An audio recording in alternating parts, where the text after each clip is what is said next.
TIV. This is SportsFource Extra.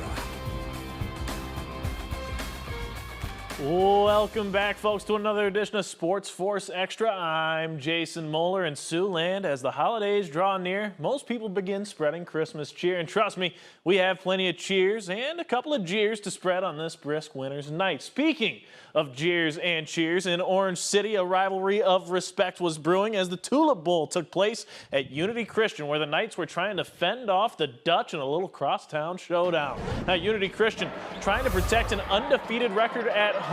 Unity leading in this one, but Nick Bollinger moving up the court at Mach 10.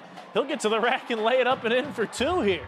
Next possession, though, Dylan Bosma uses the screen to free himself up. He'll pull up from the elbow and swishes, and oh, it's sweet. Time running down in the first quarter. Knights kick it over to Keegan Winterfeld. Winterfeld rises up, splashes the corner three, and it's 16-10 Unity after 8 minutes. Second quarter now, Winterfeld. He'll kick it to Bosma, and business is booming for Bosma. He'll throw it in from deep. It's 19-10 now. The Dutch, they get an answer on the other end. Carter Brightwell's a bright spot. He'll cash in the three, but in the end, Unity Christian moves to 6-0 with a 68-49 win.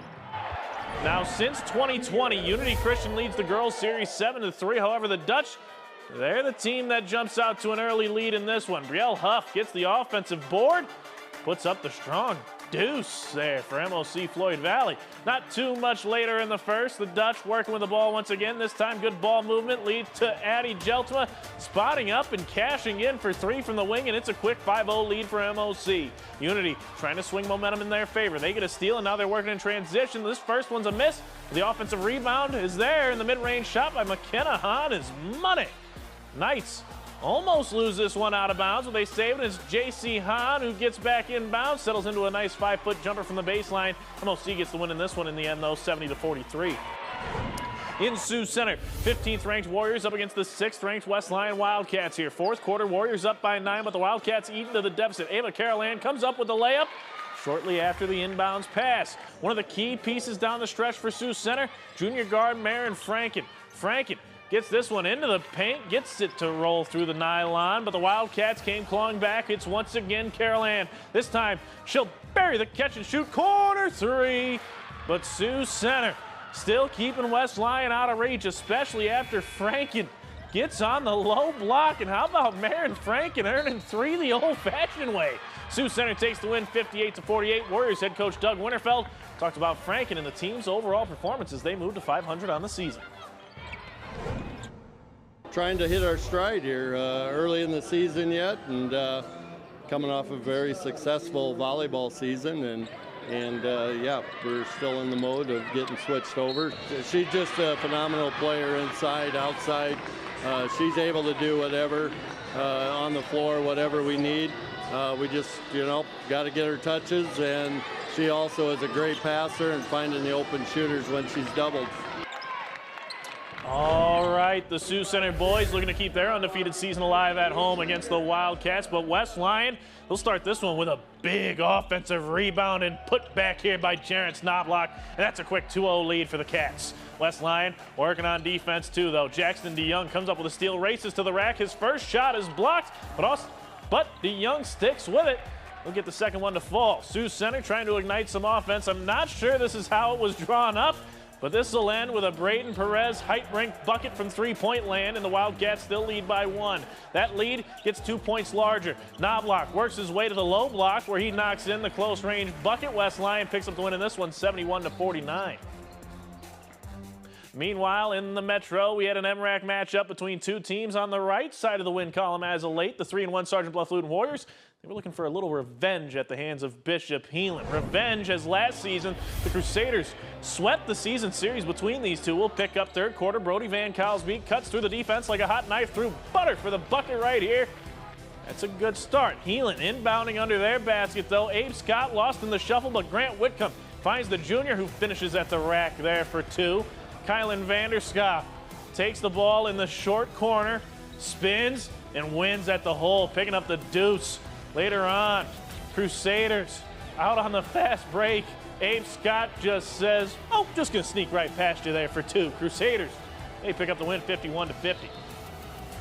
Second-ranked Bishop Heelan girls in action against SBL as well. Heelan inbounding the ball. They get it over to Melina Snoozy. The junior spins into a fadeaway for two to increase the Heelan lead. The Crusaders, they kept the shots coming. Ella Otten dribbles into a mid-range bucket there, and that lead continues to grow. SBL looking for a response. Stella Britton grabs the board, gives to Bree Vanentop, and puts it away for two and cuts into the Heelan lead. But Trishelle Miller with it now for the Crusaders.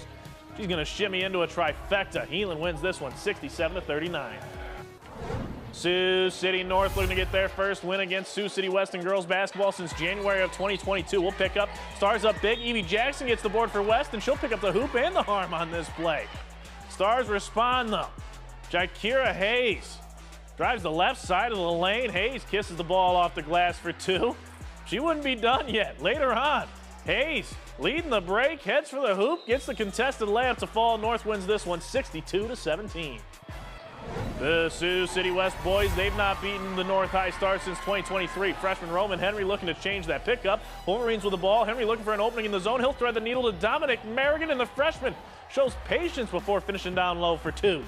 We'll stay in the first quarter here. David Flores gets the rebound, and no one really stops the sophomore, so he'll just go ahead, tickle the twine from deep to tie things up. Later on, though, Henry sliding through the defense like a penguin on ice, gets the bucket to go through the contact. Not long after, Roman Henry, his fingerprints all over this game. He'll give it to Andy Lamb. Lamb hits the trifecta. Sioux City West, they get the win 74-59. Across the river in South Sioux City, the Cardinals were flying high at the Mini Dome up against the Discoverers of Columbus here. South Sioux City boys, they're looking for their second win in 2 days. Columbus working the ball around the arc to Blake Barnett. Barnett buries the triple. Later on, off an offensive rebound, the Discoverers get the ball to Jackson Vasicic, and the sophomore says, "You're going to give me this, brother?" He'll splash the three ball home and add insult to injury. Vasicic on the breakaway rises up, and ladies and gentlemen, it's officially Yams Day at the Mini Dome. Cardinals looking for a response. Jamison Hausman sends the ball to its home, Columbus. They get the win, though, 72-42. In that state with great places and great faces, several Siouxland squads were in ranked play. That includes the Vermilion Tanager boys, who found themselves in a top 10 tango as the 10th-ranked Tanagers up against second-ranked West Central in Hartford. We'll pick up second quarter here. This is Vermilion Spencer Blanchett taking and making the three. West Central, they'd respond, though. They'll kick it on out to Bubba Kono for the corner three, and Bubba pumped up, and so are the fans in Hartford, South Dakota. Vermilion's Trey Hansen with it. He'll take the ball up. He'll find his way around the defense, work his way to the hoop, get it to go there for two. West Central, though, they get the ball up to Hayden Heyer at the top of the key. Heyer hits the three ball. West Central picks up the win 85-75. Yankton Gazelles up against third-ranked Sioux Falls, Washington here. We'll pick things up in the third quarter. This is Josie Biddler driving in. She'll score for the Warriors, who now lead by 20. Later on, Washington with it once again. Check this out. Nice pass up to Jersey Peterson. Peterson, well, she'll get the bucket to fall there. Tell you what, the Warriors were rolling in this one. They'll kick it back outside to Bittler. Well, she'll just take a little step to the left. She'll hoist that triple, send it home. That'll increase the lead. Yankton fighting in this one, though. Eden Wolfgram for three. It's good, but Sioux Falls, Washington gets the win 57-24. We're the West Side Cheerleaders, and SportsFource X is coming up next. Woo!